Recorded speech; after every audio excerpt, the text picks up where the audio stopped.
Hi, beautiful souls. Welcome back to Remember Who the Fuck You Are So the Game Can Change, the podcast that is here to shake things up, to step you up, to remember who the fuck you are, because that's when things really change for you. That's when you remember, actually, I am amazing.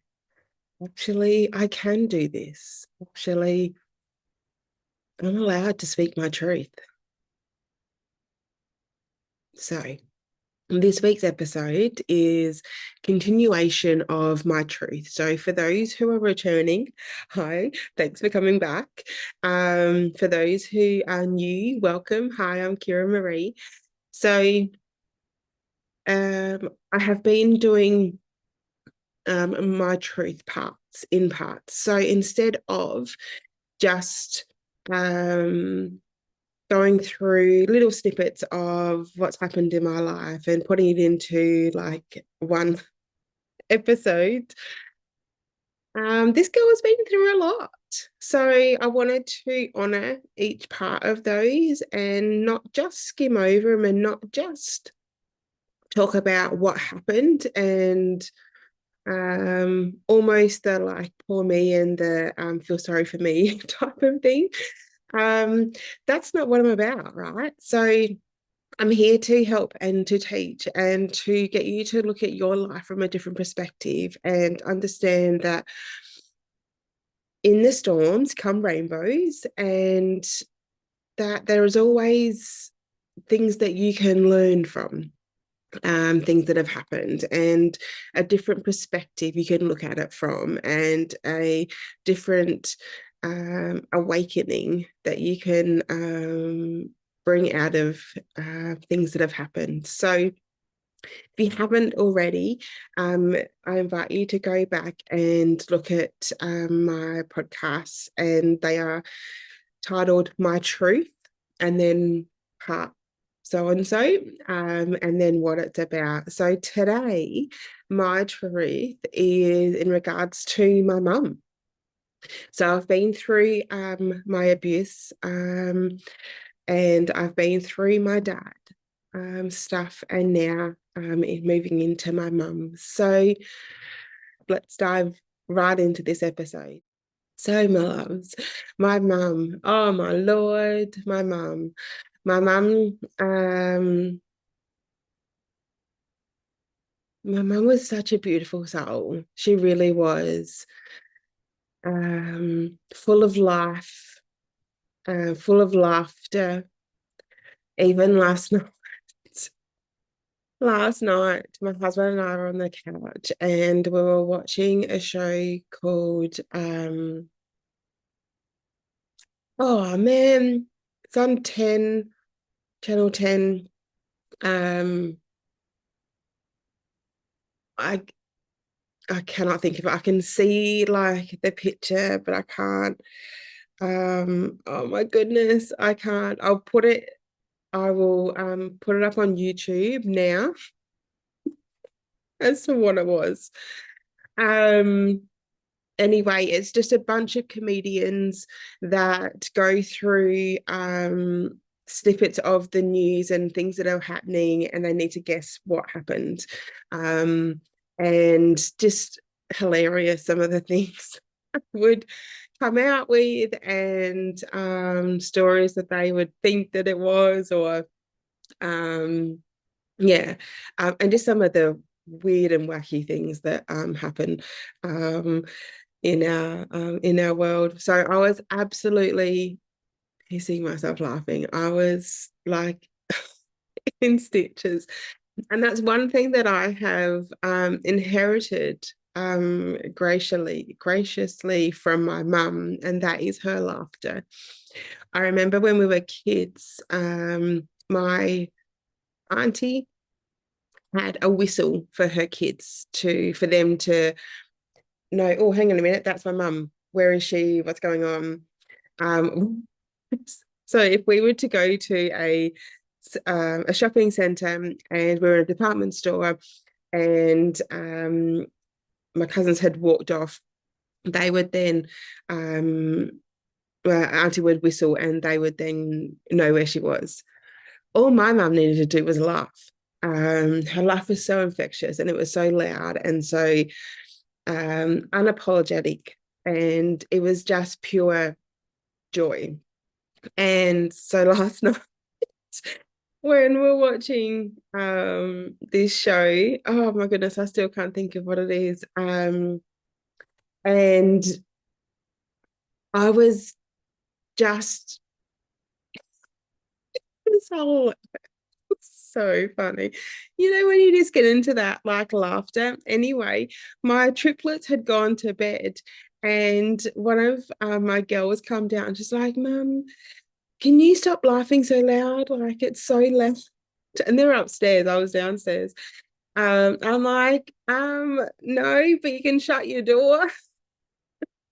And then my son come in this morning. He's like, oh my goodness, Mum, you were so loud, you woke me up. I'm like, sorry, not sorry. I'm like, mate, it was so funny. So that's like one thing that I remember with my mum. Like it was just she loved to laugh. And her laugh was just so loud and infectious. And um, as a kid and as my kids now cringe because it's so embarrassing, right? Um, but now, like, when people say to me, "Oh, Kira, like your laugh reminds me of your mum," I'm like, "Oh my God, like I love that." And it's also funny to now watch my kids cringe when I laugh, because I know how they felt.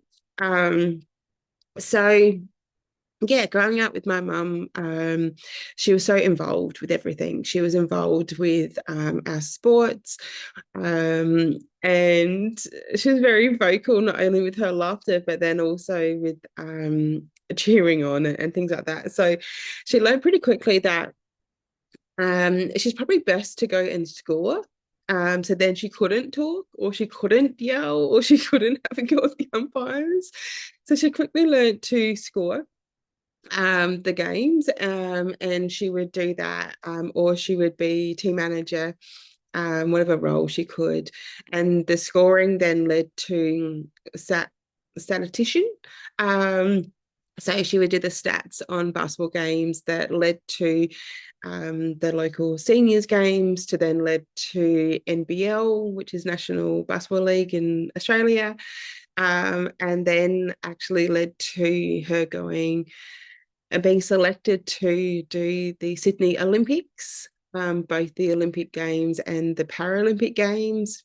And she was so incredible and so amazing at it that she ended up being selected to do the gold medal game, the USA gold medal game as well for both Olympics and the Paralympics.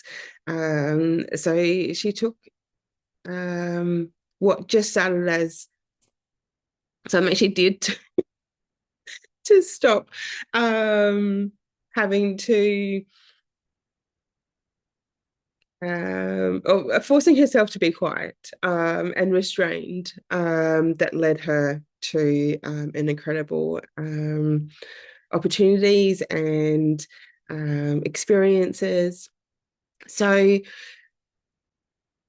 growing up, I saw my mum be so vibrant and so confident and loving her fashion and her appearance and just taking pride, and going shopping and wearing jewelry and makeup and just loving life. And then I just noticed slowly but surely that kind of dwindle from her, and her internal light and her spark just slowly but surely dim and dim and dim and dim. And now knowing what I know, my dad had a lot to do with that. Oh my Lord, my dad had a lot to do with that. And understanding my relationship with my dad and seeing the same thing happening that he would do to my mum, he was doing to me too, because he could see the light within us and he could see our power. I mean, he could see everyone loved us, and that threatened him for whatever reason, and for his own healing that he needed to have done, but didn't, and didn't know how to. So instead of that, instead of working on himself, he would rather dim our light. And he certainly did with my mum, and he did with me until I stood up and walked away from him. So watching my mum go from loving what she wore and be excited to get dressed and try different things, and to then being overweight and then not having options as well.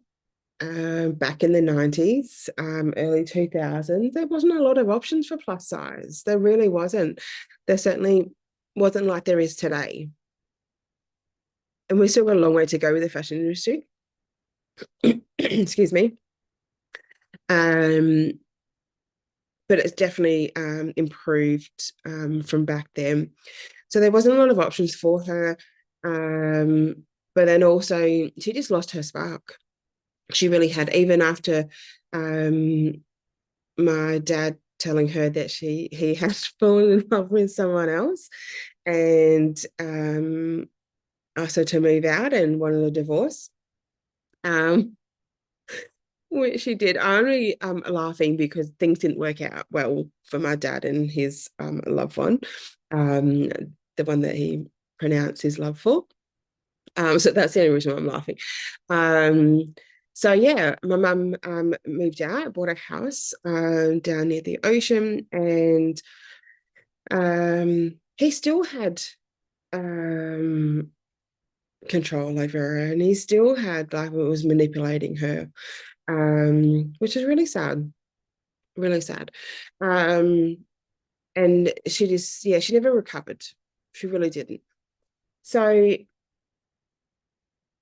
I then, when I was 24, 23, 24, not so good with maths. I mean, I am, but I just, my brain can't work right now. I had moved to Melbourne. A friend of mine had, that I'd met, I was living out of home, and a girl that was living upstairs from me, we had met, and she was just down from Melbourne, living and working in Adelaide, and she was moving back to Melbourne and said to me, "Hey, why don't you move to Melbourne?" I'm like, "Hey, why don't I?" So that all seamlessly went into plan, and when things just manifest and everything just falls into place, that's exactly what happened. I'm like, oh yeah. So then I checked with my work, and they could transfer me to Melbourne. So that was fine. Had a job to go to, and then my friend was looking for a roommate because he'd moved to south of Melbourne, which ended up only being a block away from where I was working, or was going to be working. So that was incredible. So everything just lined up beautifully. My mum then drove me, packed her car with my possessions, and drove me to Melbourne to start my new adventure, to start my new life, and to spread my wings, right?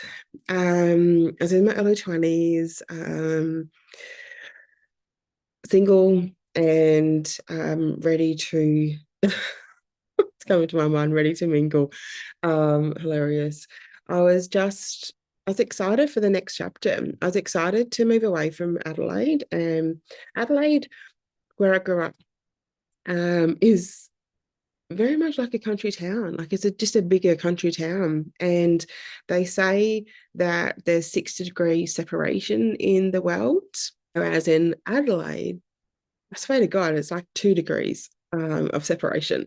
Every second person of someone who knows someone. So it's nice just to get out of that and just know no one, and meet new people and build new connections.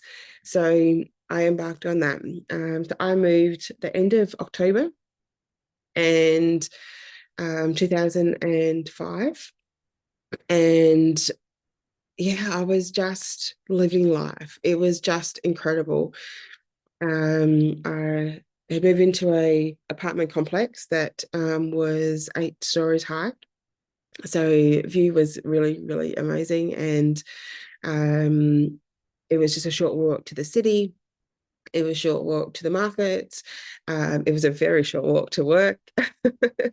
I had my friend, and then there was also another lady that I had gone to high school with, that I was catching up with as well. So yeah, it was just a fun and amazing time, until until. So I'd had a conversation with my mum over the phone where my oldest brother had just, I think he'd bought an engagement ring, and him and his wife had had some issues, and um, yeah, I just, to be honest, I really wasn't excited about it. I was just like, I don't know if he's doing the right thing here. Like, um, I feel like they've got some more issues they need to work out. But And so I was just having an open conversation about it, and just nothing that I would say to my brother, or his wife, or when they said, "Oh, we're engaged." It's not something that I'll go, "Oh, really? Like that's? Are you sure?" It was just a conversation I was having, an open conversation I was having with my mum. Um, but funny enough, she didn't like it.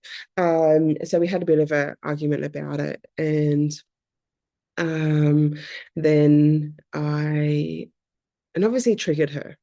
Now thinking about it. And so then I messaged her later and just said, you know what, like, Mum, I just thought, out of everyone, that I would be able to have like an open conversation with you, like, and to tell you, it'd be okay and safe for me to tell you how I'm really thinking. I didn't realize that it would hurt you so much that, yeah, for me speaking my truth. Um, anyway, so that was probably like on a Thursday or Friday. And yeah, I then had planned, um, I can't remember, I think would have been, I think it's on the Sunday. I planned to go and see my friend who I grew up, or went to high school with, and planned to go out to lunch with her. She was going to come pick me up, and take me to like a cool spot.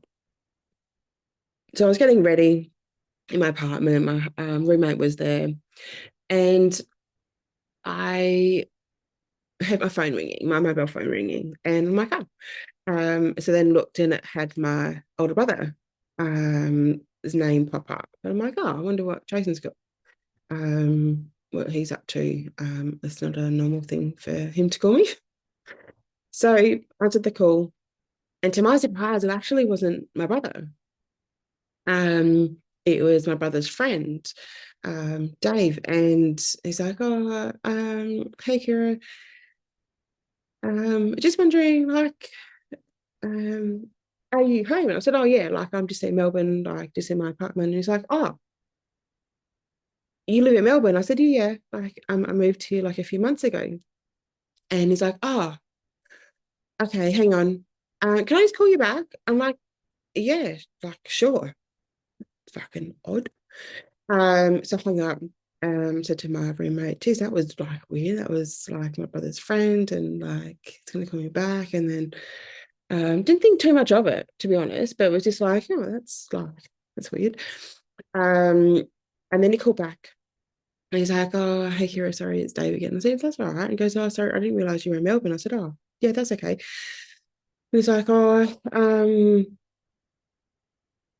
he goes, I, and then I think he said, either this call or the last one. He's like, I can't tell her. Um, and I'm like, I must have been the second call. And I'm like, tell me what? And he goes, I'm so sorry I have to tell you this. I'm like, tell me what? And he goes, your mum was in an accident. I go, what? Oh, I go, what? What do you mean? And he goes, she didn't make it. I go, are you fucking kidding me? And I wasn't this calm. I'm like, no, you're joking. Like, what are you? And he goes, I'm so sorry, Kira. So I'm so sorry to tell you this, but your mum didn't make it. And I just like dropped. Oof, I dropped to my knees, um, screaming and saying, you must be wrong. Like, you can't be saying this. This is not funny. Like, what do you mean my mum's not here anymore? Um, I don't even remember the rest of the conversation, to be honest. But I'd gone from carefree, living my life, still having my mum in my corner. I remember um, calling her or emailing her and saying, hey, mum, can I just have 20 bucks? I just need 20 bucks to get me through. And it was no questions asked. Yeah, of course. Of like, I'll transfer it now. Like, and having her on the phone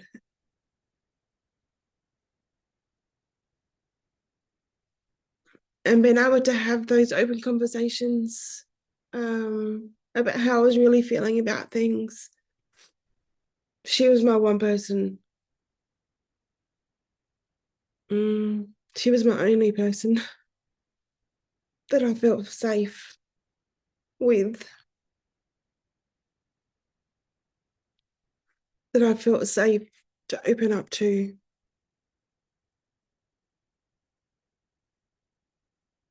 And now she was gone. So for those of you who have followed along, and you'd know that my dad wasn't in the picture either. So for those who haven't followed along, um, I, due to abuse and verbal and mental and emotional and a bit of physical, I walked away from my dad when I was 19. Um, and then at 24, my mum had been killed in a car accident. So I think that's what the rest of the conversation might have been, was um, my mum, or what I found out afterwards, my mum worked for the same company I had, Optus, in the call center, and she worked on the internet side of things, which I don't know if it's the same now, but back in those days, it was a rotating roster of 24 hours. They were always open. And so she had been driving home from work, working what they called then, I don't think they call it anymore, a graveyard shift. So she was driving home at 7 a.m. in the morning and was just coming down an overpass, and another young girl, I think she was maybe in her 20s, I don't know, late 19, 20, something, I don't know, had been out all night on drugs and was driving home. And my mum would have been doing, look, max 70, and between 60, 70. And this girl had gone into a turning lane and then almost stopped and then started going, and hit mum head on. Um, and yeah, they both died.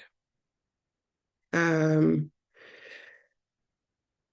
they took, my mum was still alive for a few hours while they were getting her out of the car, trying to get her out of the car because all the front had compressed and crumbled and locked her in, trapped her in. And then as soon as she was out and then transported to the hospital, then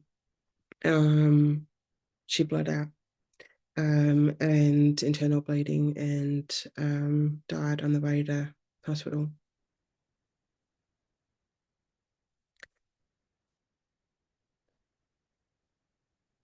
So then my brother organised for me to fly back that day. Um, and this, mind you, was a week before Christmas, 18th of December. 1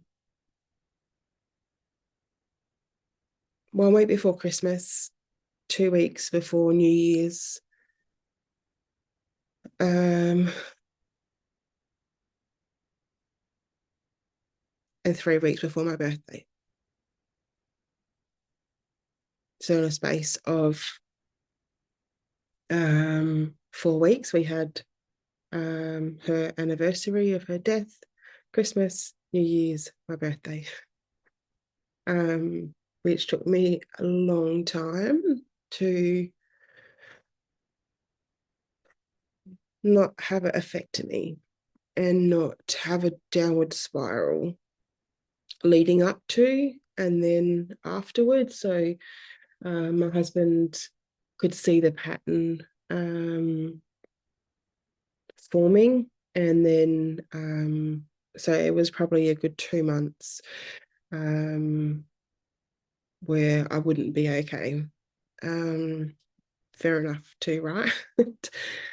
So I travelled back to Adelaide that day, and it was actually my first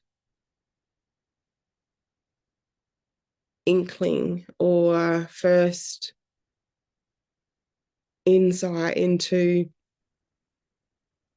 maybe they don't go to nowhere. Maybe they don't just go into the ground.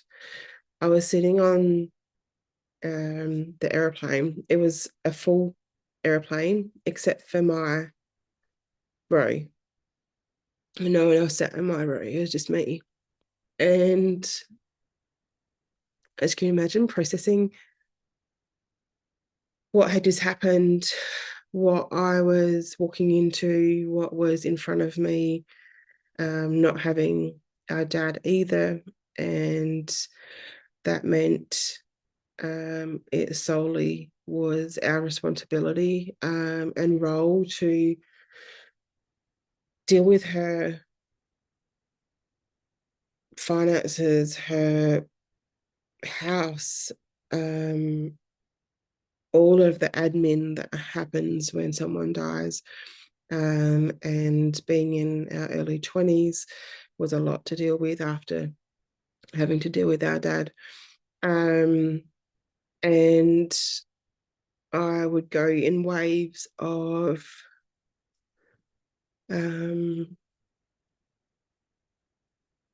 shock.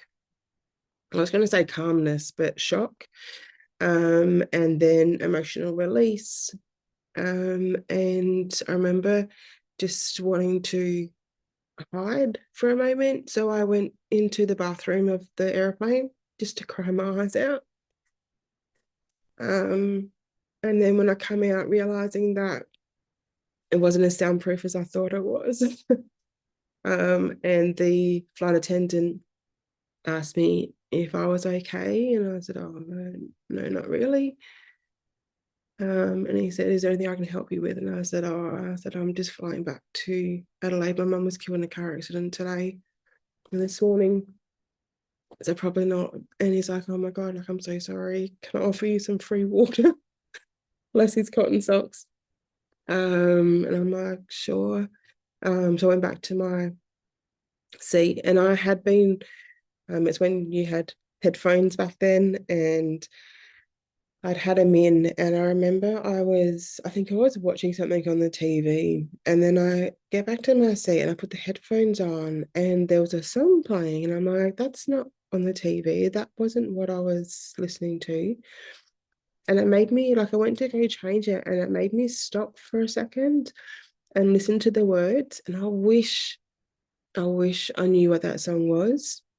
It was a female artist, but it was something in the lines of, um, like, remember how strong you are. Remember that what lies within you is going to help you moving forward.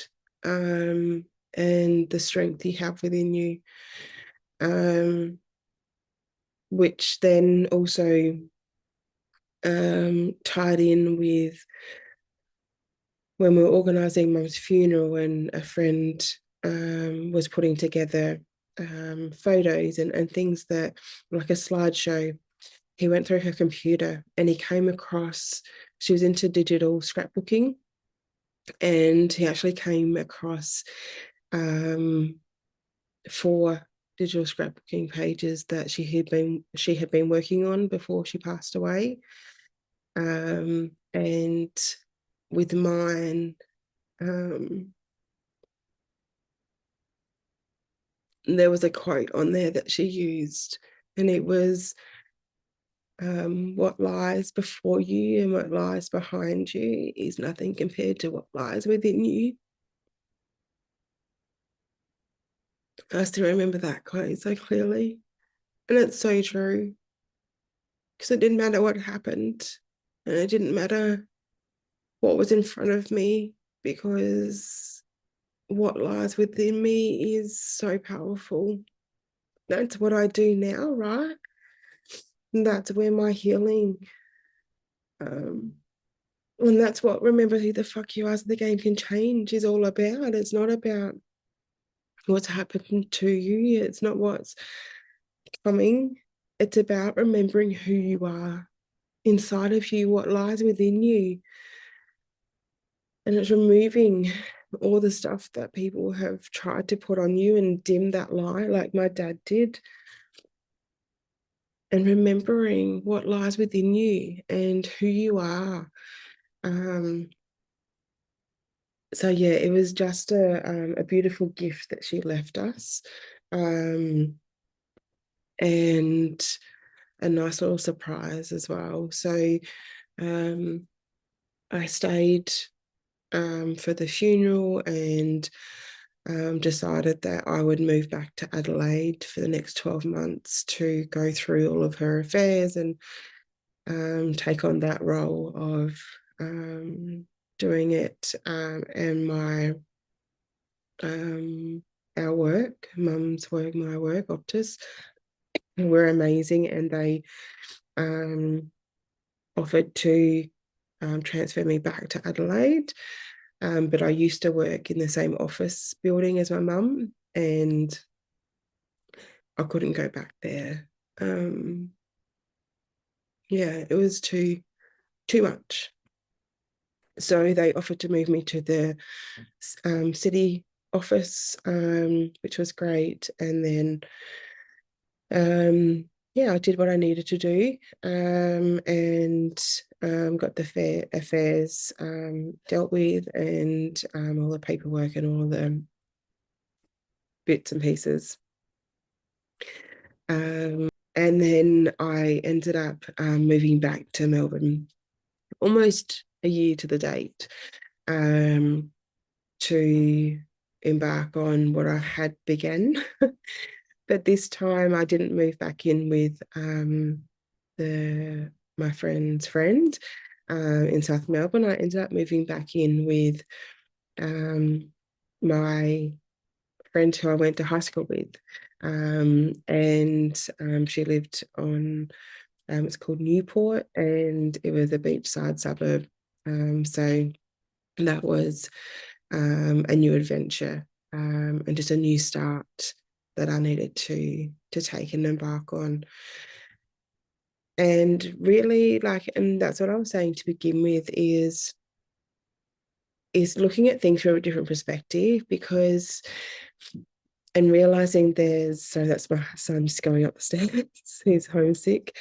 Um, is everything really does happen for a reason. And I know some people like to think that it doesn't, and have different opinions on that, and that's okay. Um, but I firmly believe that everything does happen for a reason. The good, the bad, the ugly.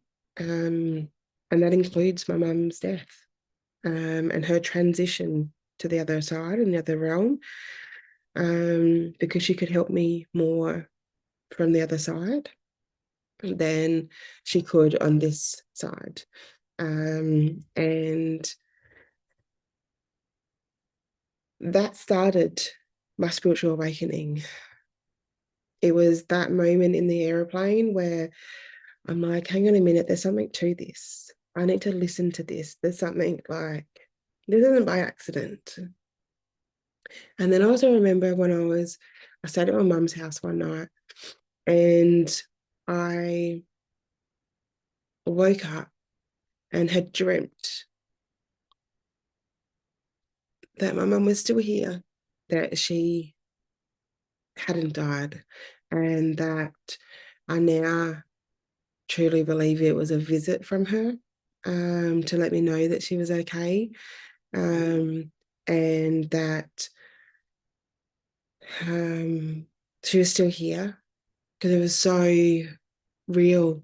It was so much so that when I woke up, I had to remind myself of what had happened. I had to go through each of the scenarios of getting the phone call and viewing her body and having the funeral.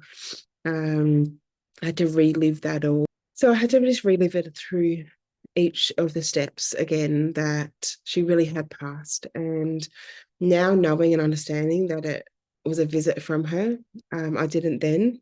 So there was all these little breadcrumbs that had been left for me.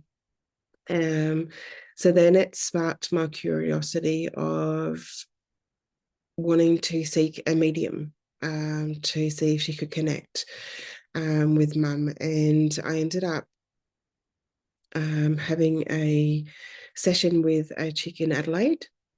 And this was after I moved to Melbourne, back to Melbourne.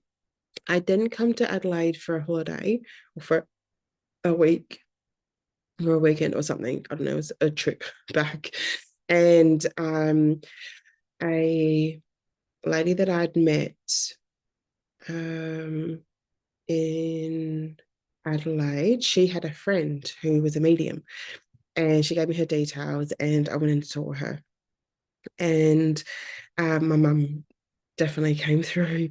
Um, and just the synchronicities and the things that she would say, again, same thing of, you just can't make this shit up. Like, and then it wasn't until like probably almost the end of it, she's like, you seem really familiar. Like, I feel like I know you. And I said, yeah, I feel like the same thing. Like, you look really familiar. And then we're just going through different like things of where we could possibly know each other. So for me, it would have been basketball, or her with her kids. And then she's like, where did you go to school? And I go, Seaford High School. And she goes, oh my God. She goes, I was your Japanese teacher, relief teacher. She would only be in there like every now and again when our normal teacher couldn't be there. And I'm like, oh my God, yeah, you were too. Like, what the hell? And um, she goes, yeah, I had to leave teaching because I would have like obviously the class full, but then all of your grandparents, loved ones would come and join the class too. And it just got too much for me. I'm like, fair enough too. Like, oh my goodness. So I ended up having staying in contact with her, and she would give me messages throughout the years, which was amazing and lovely. And I wish I knew her name. And I've tried to ask old teachers what her name would have been, but they didn't know either, to reconnect with her. But It was just such a beautiful gift that she gave me over the years. So that sparked um, more awakening and the journey of knowing that mum's still here and I can connect with her. And then I bought my first Oracle deck, and this is unveiled. My mum and I still have a beautiful relationship, and don't get me wrong, I have gone through that journey of knowing she's still here, but it's still not the same, and it doesn't feel right or enough um, until I'm okay. Um, and yeah, and now she helps me. She helps me with my clients that I open up to their psychic medium gifts. I have a 12-week Awaken Within program that I, like I said, awaken you to your psychic medium gifts. I attune you in generational healing. I activate you in in remembrance of your light language and your language that's within you, and channeling that through you and your soul codes, um, opening up your compassion codes and walking you through that. And the 12 weeks is aligning you with above and your connection, and it's witnessing the wisdom that you have within, and it's knowing and know that you have it within you, just like my mum said. And then it's embodying what you're here to do in whatever way that looks for you. And you're I've had other beautiful souls go through this program with me, and one does it embodying it through her yoga and her clients and coaching, and the beautiful way she shares that. I've got another one that does it with healing and healing with animals, both healing with animals and then also healing animals. And another one of doing healing work with clients as well. So it's a beautiful array, and you're given these and awaken the gifts within you. And then it's how that unfolds for you in whatever way that is best forms or best serves you in your life, in your realm. So yeah, if you'd like to get onto the wait list for that, then comment below with a butterfly, or yeah, hit me up on socials, DM me, and we can connect, and you can get on the wait list for that coming soon. All right, my loves. Thank you so much for joining me today. A bit of a raw and emotional one, but also this is something that I couldn't have talked about a long time ago, and it's been an evolution um, of healing and coming to terms and seeing the gifts in it, and that they actually don't go anywhere. It's just a different form, that they just transition. They don't die. They just transition. So, yeah, if you'd like me to connect with your loved ones as well, please feel free to reach out and have a soul conversation with me.